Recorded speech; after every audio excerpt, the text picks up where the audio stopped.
Hello.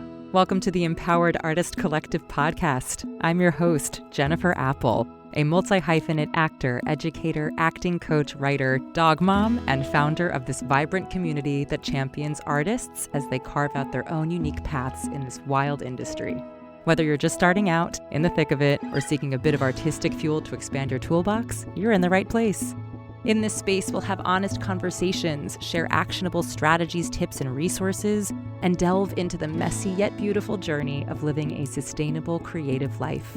We unmask the reality of life as an artist, from navigating career highs and lows to nurturing your full human well-being. I chat with women and non-binary guests who share their personal stories, helpful learnings, and hearts to help you unlock your artistic potential, expand your knowledge, and show up fully and fearlessly in your artistry and daily life.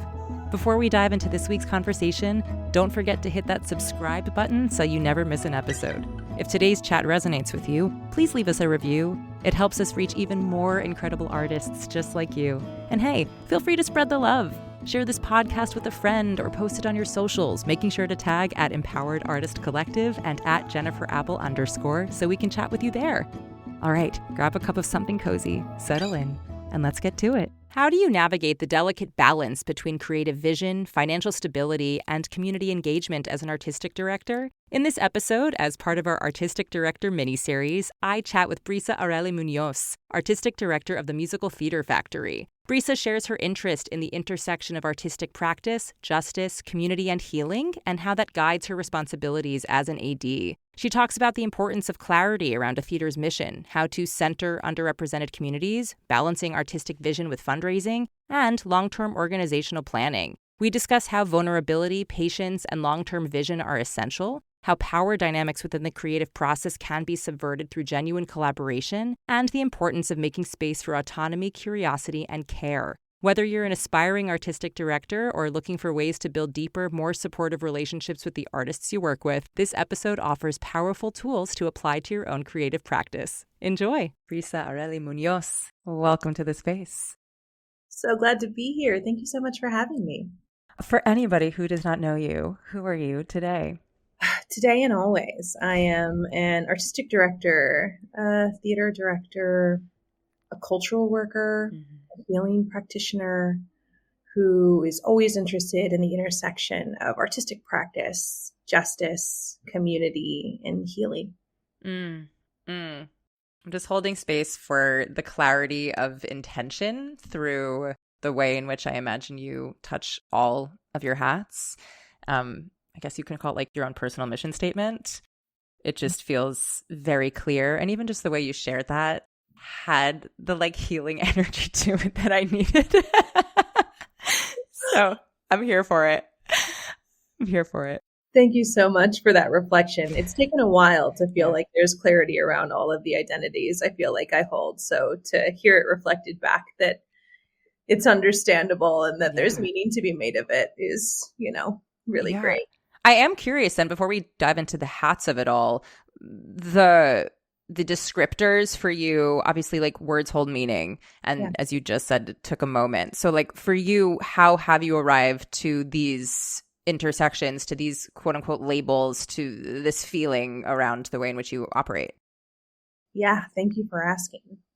My parents were choreographers of folklorico, Mexican folk dance. I grew up by the border between Texas and Mexico, about 20 minutes away, in the southernmost tip of Texas. So in some ways, I was raised by arts educators who taught me early the value of culture as community capital and the function of art making in building community. So the artistic director, which was the title that my father held, and the director roles felt like the things that were kind of given to me that I didn't claim actually until later in my life, probably late into high school, but very much feel like a part of my family's lineage. And when I think about cultural work, I'm also someone who identifies as an applied theater practitioner. I got my master's in applied theater here in New York City, right out from undergrad. And I was always interested in thinking about theater as a medium for so much more than just entertainment. Yeah. I was very interested in justice. I was very interested in community work, in education, in cross-sector collaboration specifically. And so this idea of becoming a cultural worker felt like an apt way to describe the curiosities I had as an artist, trying to think about how this form could be used in so many more ways than folks might immediately imagine at face value. And the healing practitioner part has actually come later in my journey. Probably about 3 years ago, I started practicing an energy work called Kundalini activation, which, and before that, I had been trained in facilitating Reiki, Japanese energy healing practice. And so that has actually been a tool to keep me grounded. And also has become a tool that now I get to use in community and also in my artistic practice. And that's my latest curiosity is what is the intersection between artistic practice and healing practice, really tangibly, really explicitly. I'm loving so many of these, and my ADD brain is just like pinning all of them in a way that I want to touch on. You're reminding me so much of my mentor from grad school. I talk about him throughout a bunch of these episodes in the past, Jeffrey Crockett.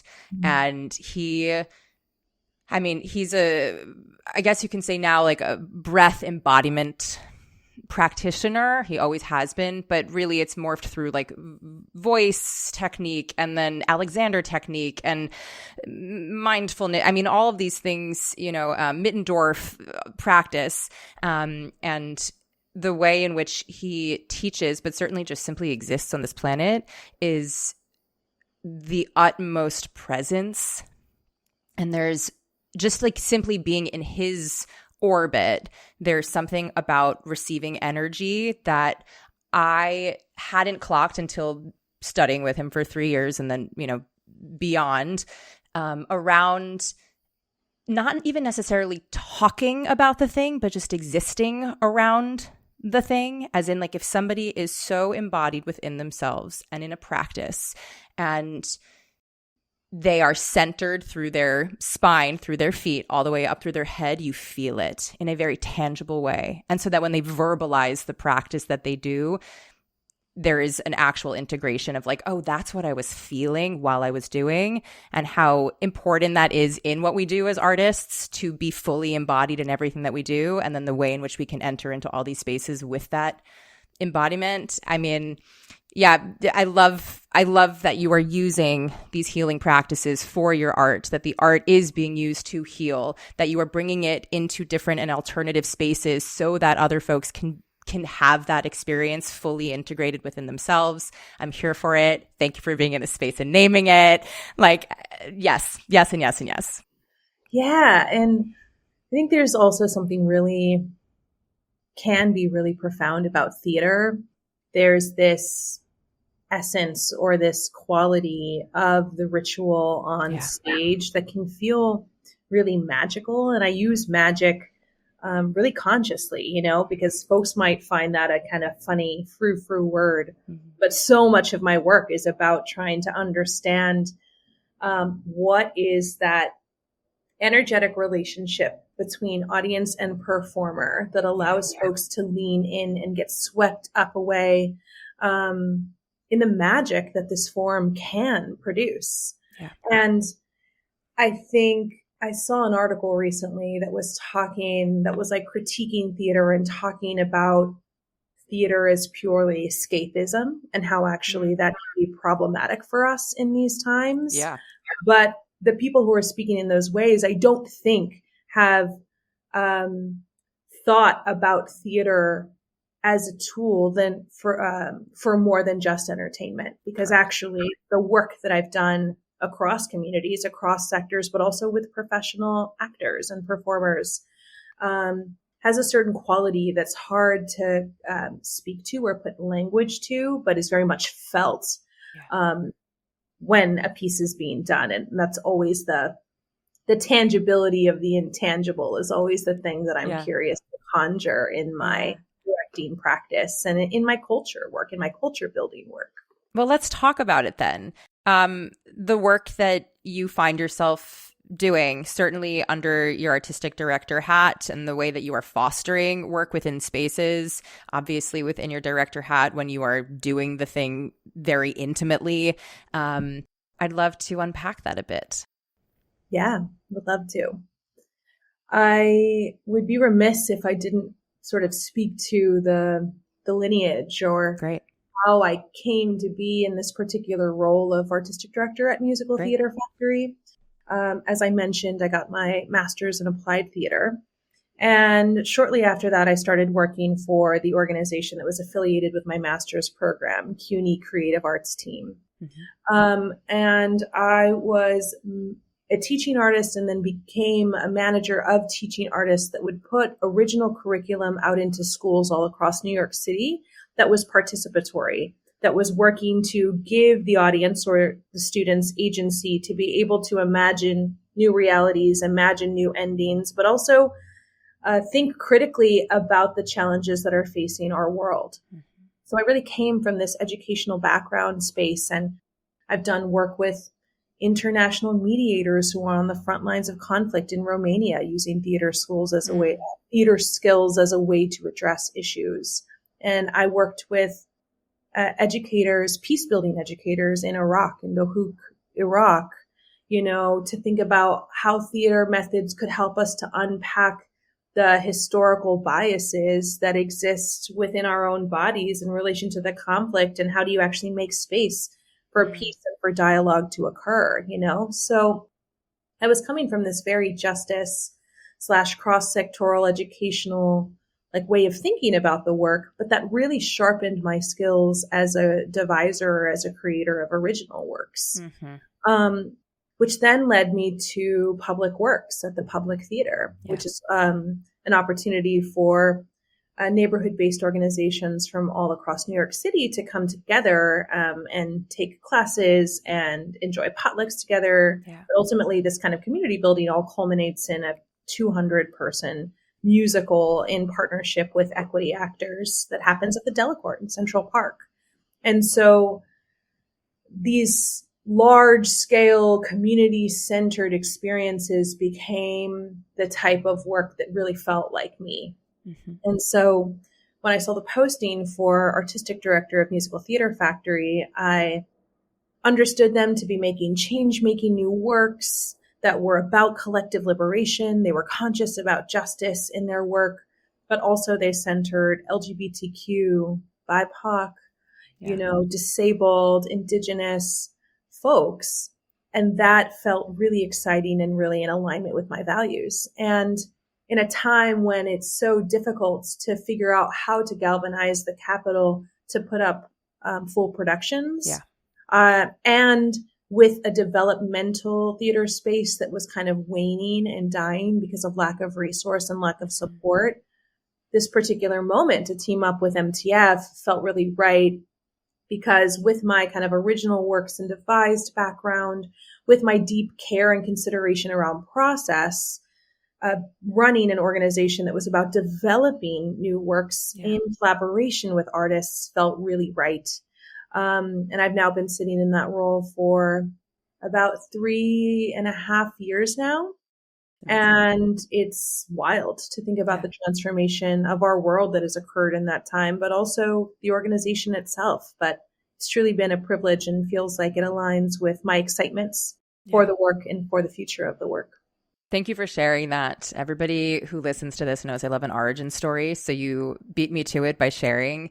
And it's ultimately why this mini series exists, is to really show that there, again, is not one way to do any of this. And there's certainly not one quote unquote right way to do any of this. And that people end up in the label of this same position in very different kinds of spaces, operating under very different, structures and fiscal ability. And so I really just appreciate you talking through your journey to get here. It's wild for me because I was right after undergrad, Musical Theater Factory was like a huge space for me with Shakina, and just like in the back of this like dingy little space in the middle of Midtown, that very candidly we're doing, porn in the back at various times that we were not there. And it was just like, you make art where you can. And it was formative for a lot of my relationships that I still have to this day. A lot of the collaborators that I've worked with, the artists who have continued on and created some gorgeous, incredible work. And so it really does feel in some ways like a full circle moment to hear you here in this space, to hear, frankly, like how it's continued to morph from, when we were putting on 4x15s and, it's really a lovely little moment. Yeah, it's really incredible. I'm always astounded when I think about the ripples and the effects that this organization that's now been around, this is our 11th year, to think about the impact that it's had on and how many artists that it's served over the course of those 11 years. That's the thing that feels so incredibly exciting. And what was so interesting about, those early days, with Shakina, Nafak, who was the founding artistic director, what I found so fascinating was the contradictions that existed in the fact that they had space in the back of a porn studio, and Shakina was also doing some like spiritually radical things in terms of the ways in which artists come together in community to make works. I found it so, I feel like some of those seedlings, of that kind of radicalness still feel very much at the core of what MTF is. And I don't know how it couldn't be. Like, that's like the ethos of its foundation, right? And if we're continuing to bring folks into the mix and it's holding on to that essence, like I feel like that it's good to hear it still exists. If that was, arguably it'd be sad if it wasn't. Like it feels like that's why this institution has existed for the time that it has. Totally. Yeah, on the strength of the community that has been built around it and built because of it, it really feels like that community, from staff to board members to artists who have come through the factory, have really been the heart and the soul that keeps it alive, keeps it going, keeps it evolving. Yeah. Hi, actor friends. Talking to you. If finding the perfect monologue has you feeling stuck, I've got just the thing. I've put together a free monologue selection toolkit just for you. It's packed with resources, free and paid options, plus tips for choosing, editing, and customizing pieces to showcase you. Head over to jenniferapple.net/freebie and stop avoiding the auditions that ask for a monologue or waiting for the perfect piece to simply fall into your lap. Dive into this free toolkit that I set up just for you that'll set you up to feel agency over your process and artistry. That's jenniferapple.net/freebie and get started on finding your next go-to monologue. How do you now, in your 3 years that you've been in this position, how have you found, certainly in these very trying, difficult, global macro times, and in New York specifically for that, how have you found it to be and post-pandemic, like coming out of pandemic, like how have you found it to be running a theater? Yeah. I go back, I think about the kind of trajectory of MTF's history here. In the beginning, I remember that this was a radical space for artists to make new works outside of commercial pressures and outside of commercial constraints. If you wanted to make a 20-person musical, even though perhaps it might not be producible, you could do it at MTF, right? Yeah. You could dare to dream to do the thing that you wanted to do, regardless of the limitations that the industry was putting on you, Something I've found over time is that because of that, like holding of radical space, there are very specific types of works that I've found that are starting to come out of MTF that are starting to get really specific, where they're starting to become like, there's always been a vibe, but like there feels a little bit like there's a really clear vibe of what an MTF show is. What would you say that is? It's like, it's really fun. It's really interesting. I think it like does exist at the intersection of healing and justice and also radical possibility. I think that a lot of our artists are very conscious of communities who haven't necessarily been represented on stage or for whom works haven't been made specifically for them as audiences. So the role of community feels very present in the ways that our artists are thinking about the works they want to be making.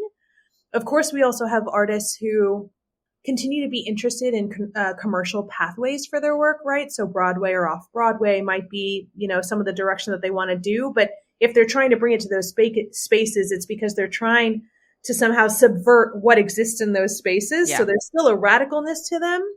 But then we have other artists who are like, I'm curious in making a new theater ecosystem and a new space or places for theater to exist outside of what we understand, the industry to be. So, for example, I have a dear collaborator, Modesto Flaco Jimenez, who is also the artistic director, speaking of this artistic director series, also an artistic director of Oye Group in Bushwick, Brooklyn. And we're working on a piece right now that I'm directing and he's creating called Mercedes that's inspired by his grandmother. And in the tail end of her life, Flaco was a caregiver for his grandmother who was suffering from dementia. So he wanted to use his grandmother's life and legacy as a way to create art that could be brought to older adults, folks dealing with dementia, their caregivers, and their loved ones. And the work has traveled to senior centers all across New York City. We just had a premiere at BAM where we've brought together all the many elements of this piece, from a documentary of our work to a VR exploration, to pieces of the stage play with music that we're creating, to a museum gallery of his grandmother's home that then leads into a space where art therapists receive audience members and can do art therapy and have conversations about these very real issues and share resources and share stories about this very real issue. So there's something about that consciousness and that specificity of the ways in which they want theater to be serving the communities that they care most about that feel like it's really coming to the surface and has become a lot more of the works that are coming up and out of the factory. I would imagine also being able to adapt in those ways is what's allowing the art to be made, just logistically too, no? Because it's from a financial model, it's very hard to do theater. And certainly when we're not being funded on a large commercial scale of it. So thinking in these more out of the box, immersive, community-based spaces allows it to stay alive. Yeah, because now all of a sudden you're imagining new audiences, right? When you think about marketing, we're thinking about who are the audiences who have been excluded historically and what are the ways that we're bringing the work to them? What are the ways that other sectors, from the healthcare sector to the technology sector to the, how can they become resources or avenues for the continuation of this work in this form to evolve, Amazing. How do we, kind of not just exist within our kind of our own bubble, but how do we truly start to bring theater out to the people? It's been a big curiosity of our artists and also of the organization, which I feel really excited about. I feel like I am seeing all the ways in which the universe conspired to bring me in collaboration with this organization. And it's been such a joy to witness the kind of alignment of ethos, values, spirit, innovation that I have also as I build in relationship with all of these incredible artists that we serve. I love it. I love it. On a daily basis, what are your responsibilities? Yeah, so many things. So yes, I feel like folks understand the curation of a season, right, is often something that's led by the artistic director. And that's part of the work that I do, building relationships with individual artists across the programs that we offer, because we have, spaces like our roundtables, which are writers groups, which exist online, where folks will show up monthly to continue sharing their work in progress. So a lot of my time is getting a sense of who are the artists who are coming through our writers groups, right? But then we also have programs like our Makers program, which provide 2 years of developmental support for a cohort who is making radical new works.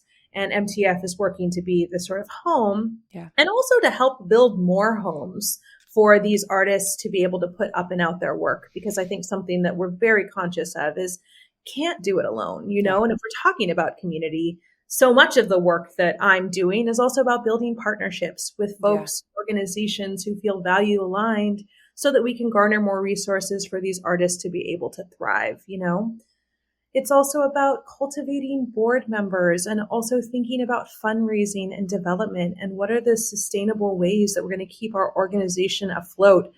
I feel like the thing that everybody has to think about right now is revenue generating strategies and ways that feel in alignment with our values and our ethos as a nonprofit as well. So all of these things, and sometimes I'm hosting some of the events that we're doing. I'm definitely in direct conversation and worked to be present at almost all of the readings that we're putting up and out, or the concerts, or the workshops, or the research and dramaturgy sessions. So a lot of it feels like on the ground people, artist work, while also always having to keep a mind towards strategy, long-term planning.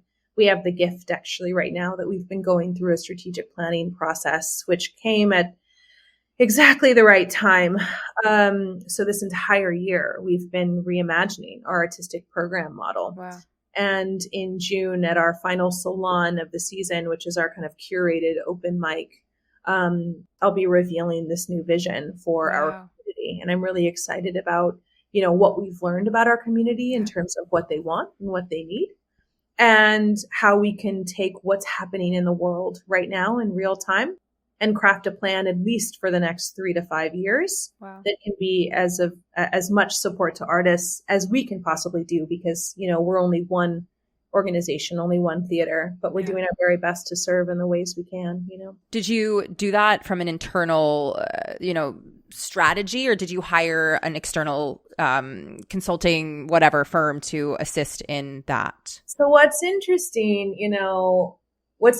is that there's a lot of folks on MTF staff. I'm also thinking about Abigail Grubb, who is our current interim managing director and president, who's a dear collaborator of mine and the second of 3 people in our leadership team.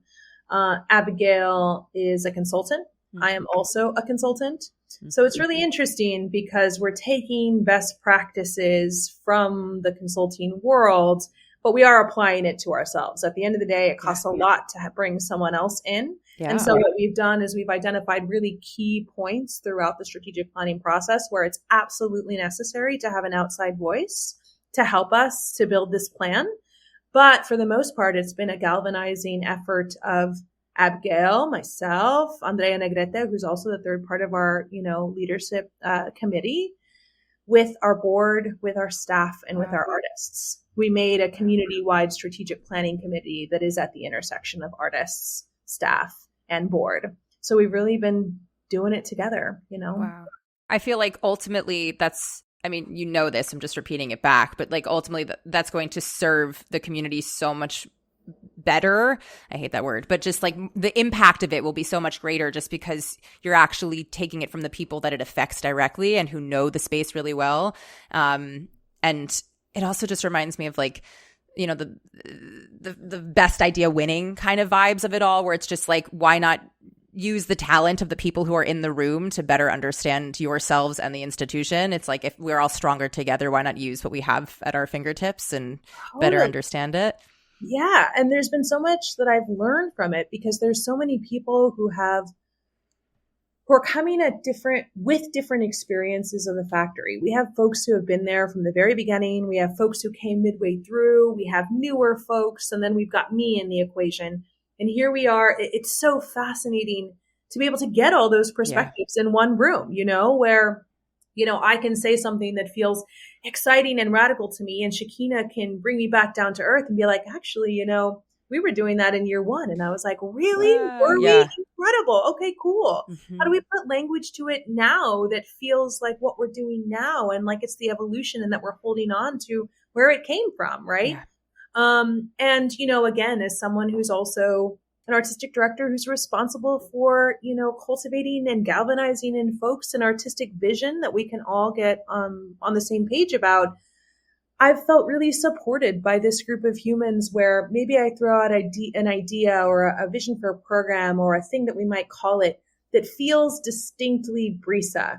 Mm-hmm. And I have really supportive colleagues who are like, you know what, we don't want to take away the things that feel distinctly Brisa, and let's build the plan robustly enough that we are able to fall back on a mission and a vision and values that feel like they have spanned all of MTF's time, while also being able to see the things that feel unique about you as an artistic director, and trying to really hold that balance, because one of the biggest things that can be a challenge is the moment that leadership transitions. It's like all of the culture, all of the programming, everything is now just put on a new brain, and it almost feels like you're reinventing the wheel. And I think that really smartly, this particular team has been conscious about what are the things that we can all agree on here that feel like the foundation of who we are, so that even if Brisa transitions, we can hold on to those and also celebrate the unique things about me being in this position at this particular moment. And I think we've balanced that really well, in a way I feel really grateful for, in a way that I could not have done by myself. What a beautiful thing. Just obviously nothing is perfect, but to feel held in community, to feel that your voice matters and that people acknowledge your contributions, to also feel like there's space for more than just one voice, to feel expansive, to feel, rooted simultaneously. That's hard. And so it's very palpable as you speak how A, proud you are of being a part of MTF, but B, how clear it feels that everyone is working together in collaboration. Maybe some days are harder, maybe some days are easier. But that is ultimately everybody is working towards the same goal, and that's a gift. Yeah.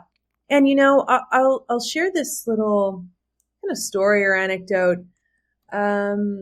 That might be useful for folks who find themselves trying to analyze power, trying to think about how to share power, also being devisers or creators of original works. I remember when I was in graduate school in applied theater, I kind of was able to really see the critique of contemporary and commercial theater as being a very top-down process, right? Where the director knows all, the actors are just vessels, And so we were really kind of critiquing the form and actually working to build skills to do the exact opposite, right? Which is try and find ways to source ideas from the community or from the performers and use that as the inspiration, et cetera, et cetera. And I remember for a while there, because I was trying to not replicate past, power hierarchies, I kind of went the other way in a way that actually was a disservice, because at the end of the day, there is power in the role of a director or a facilitator. And what I had to learn was you can't just give all of the power over to the people. You're also a member of that community. Yeah. And so in the same way that you make space for actors or creators to come up with new ideas is the same way that you equally come with ideas, and you come with offerings as well. And then your responsibility is to kind of make meaning of those things.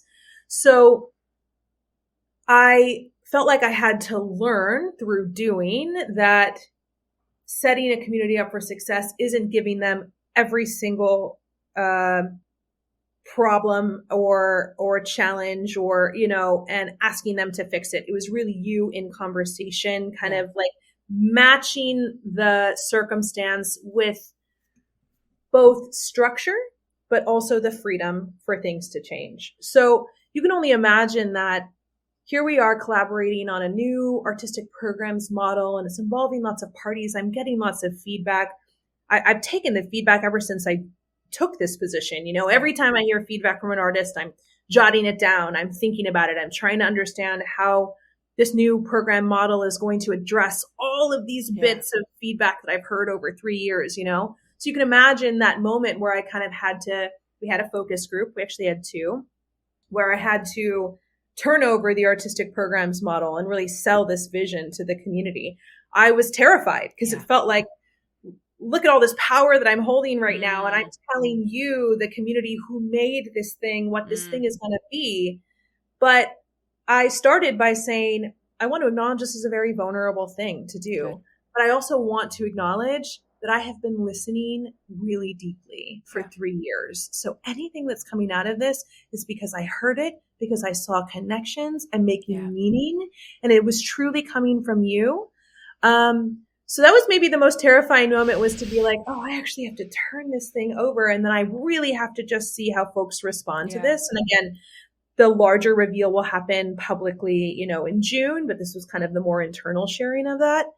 And I don't know why I was surprised, but I was surprised to see just how in alignment we all were. And to be able to hear community members say, yeah, I feel really heard. I feel like I've given that feedback before. And I'm glad that this new program model is creating a new entryway for X, or creating an opportunity for Y. And it's not perfect, and it's ever evolving. But I really do think that artists and creators are asking more and more for directors and facilitators, people who hold positions of power, to be able to share power, to be able to be in collaboration truly, not just in a top-down way. And I think it's a lot for a lot of, directors and creators who've been in this for a very long time to kind of adjust to the new expectations that creators and artists are asking of them. Yeah. But in some ways, I feel like I'm at the front. I started my inquiry about how to subvert that power. And so in some ways, I feel really set up to figure out how we do that as best as we possibly can. Yeah. Thank you for sharing all of that. And it goes back to, I think, kind of how we started this initial conversation around healing, around creating like space, the way in which you were initially talking, just simply like communicating who you are in today, around how, when I feel, or at least in this current moment in time, what I think I've been unpacking a lot of is that the more somebody stands in their own individual power, that's like their whole autonomy as a integrated self, vulnerable, messy in process, but it identified as such. And then you have another person who is doing the same. And when you have 2 fully autonomous people who are standing in their rooted power with curiosity, care, listening, generosity, grace, that's actually real power. Like there's strength in recognizing the vulnerability, which you just expressed when you first initially shared. But even more so, like that is actual, from my understanding and frankly the world I crave to live in, that's actual collaboration, because then your fullness is coming up against my fullness. And there is enough space. So how do we then make space for all this fullness coming at all of us, wherein we recognize that like, actually, by including this part of you that somehow in some way, I have to move a little bit for that, doesn't take away from me. It's actually like allowing you to show up, which then I then get to learn and grow and explore in different ways. Like I really, the scarcity mindset that we as artists specifically have been raised in, taught, in spaces that have perpetuated for so long, is something that I'm actively trying to, in my small little bubble of maybe this podcast or other spaces, like really trying to combat, because I really don't believe it to be true. Because exactly as you just shared, it's like if a person is really going in with the best of intentions, recognizing that sometimes the impact may or may not be in alignment, but with the best of intentions and open to receiving the feedback by really just being vulnerable and transparent with the offering, then you can have an actual dialogue and then collaboration's possible. Yeah. And I don't see it any other, like in my mind, yes. And that is in itself, in my opinion, radical. That is how joy Yes. can be a radical act. That is how we can get closer to collective liberation. 1,000%.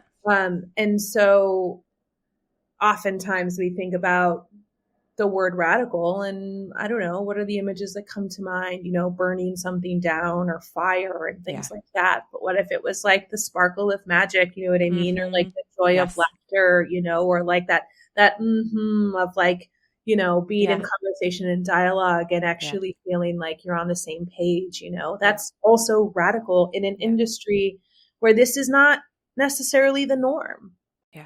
Yeah, I think it's reclaiming some of the verbiage and showing that it's more inclusive and also more expansive than people think is possible, just given the limitation of what we know by language, right?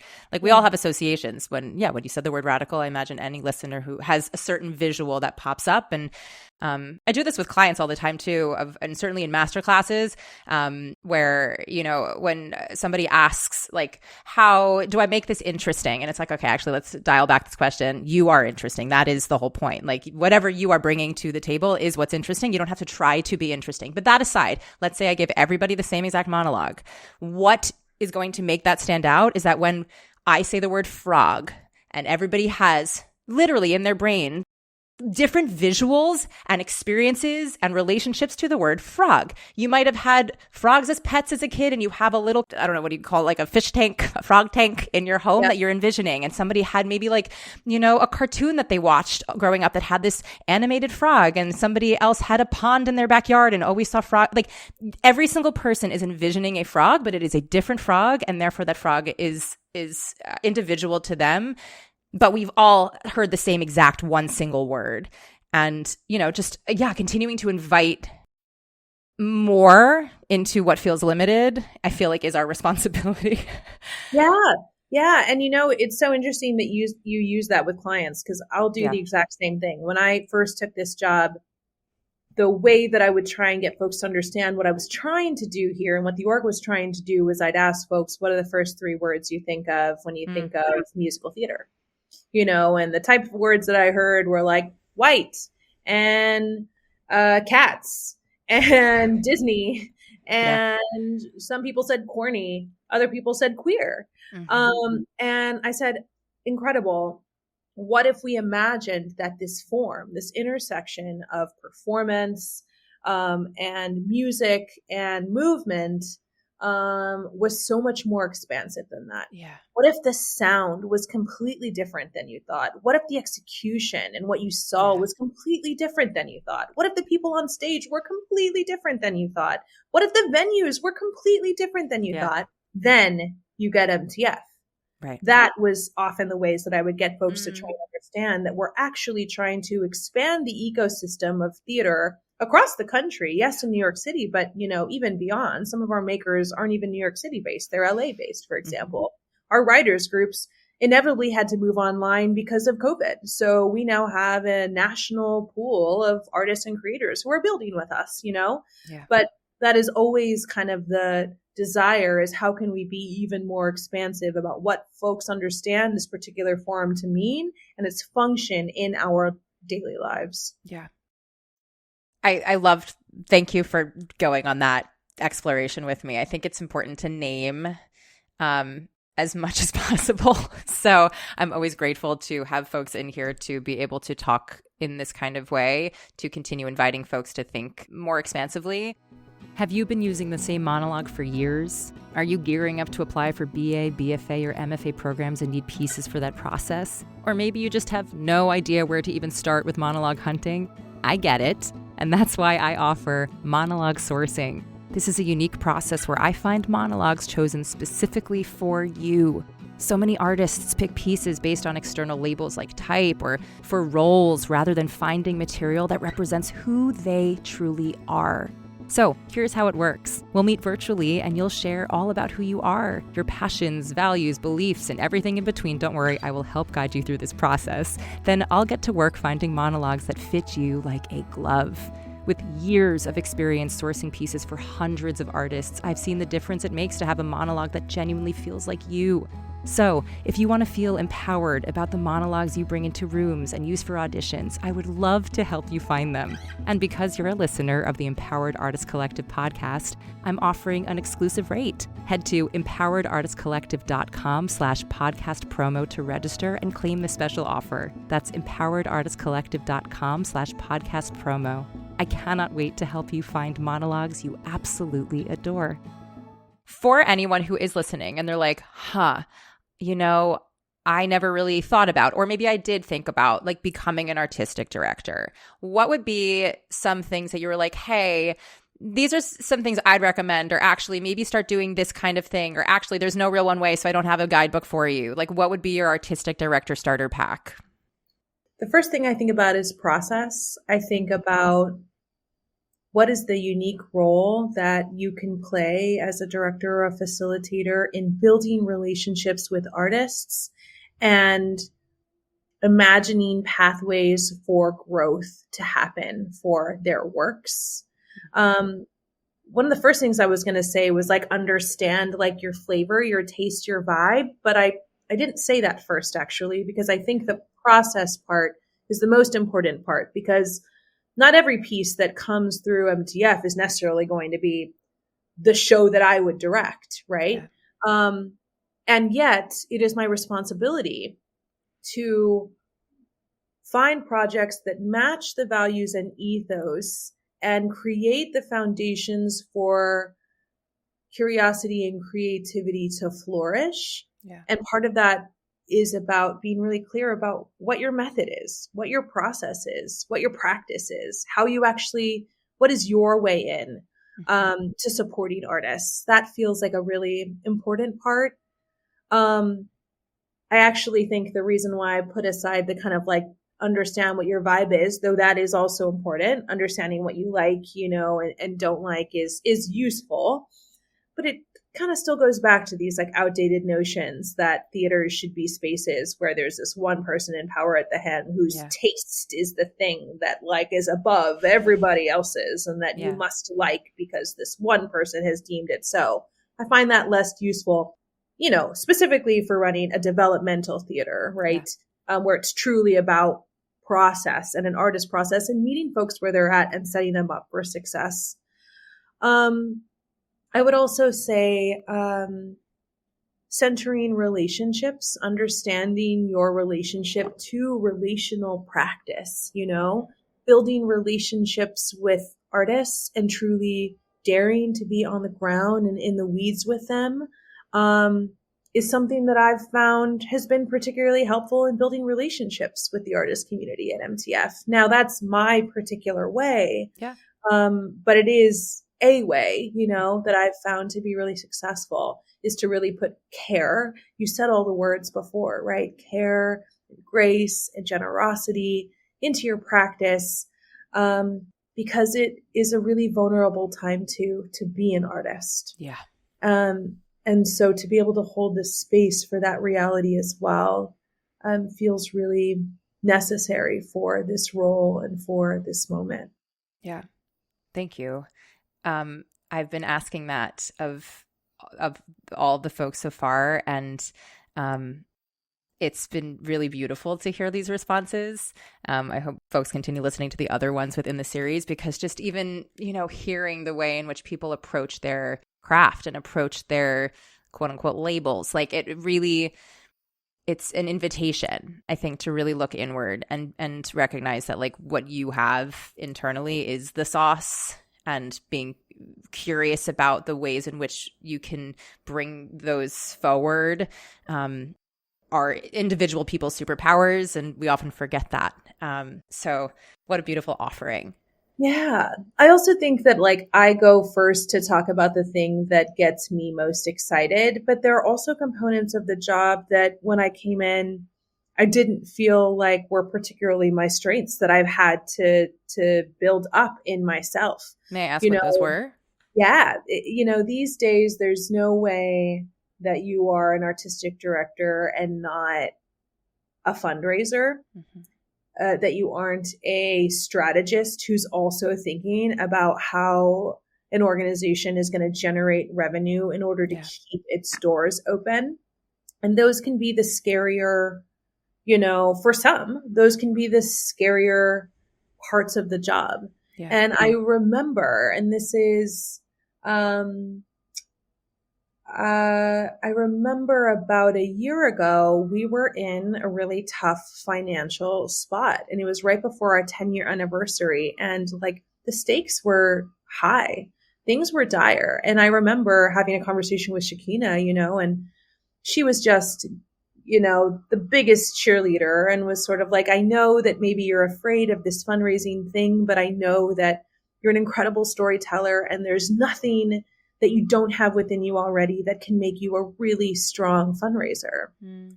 And I was so grateful for that support at that time, because it did feel really vulnerable. It was really hard. Yeah. And I think since that moment, from not really having fundraised at all to date, I have personally galvanized $400,000 for the organization in a year's time. Amazing. So it's possible. And sometimes the role asks things of you that are scary, but I've been grateful that I stuck it out and stuck with it enough to realize my full potential. Yeah.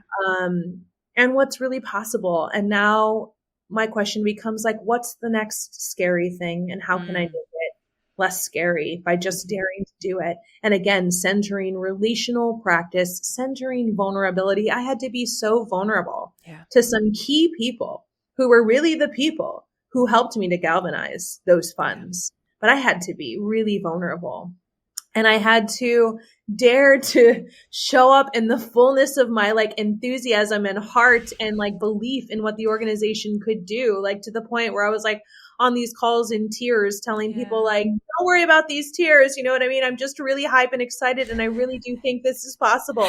Yeah.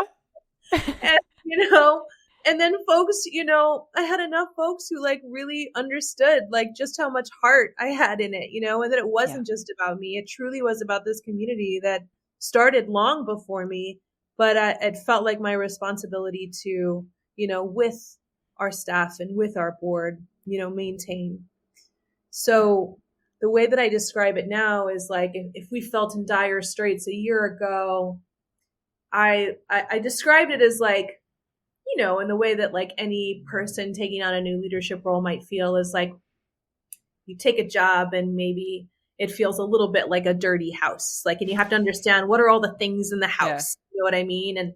And what's your responsibility? How do you clean it? You know what I mean? What are the things you keep? What are the things you let go? You know what I mean? And so I definitely felt like I came in, to a dirty house, and it was mostly because, we were still kind of at the tail end of COVID, right? So this was like not any one particular person's like problem that it was dirty, it was like, it was the world that we were living in. Yes.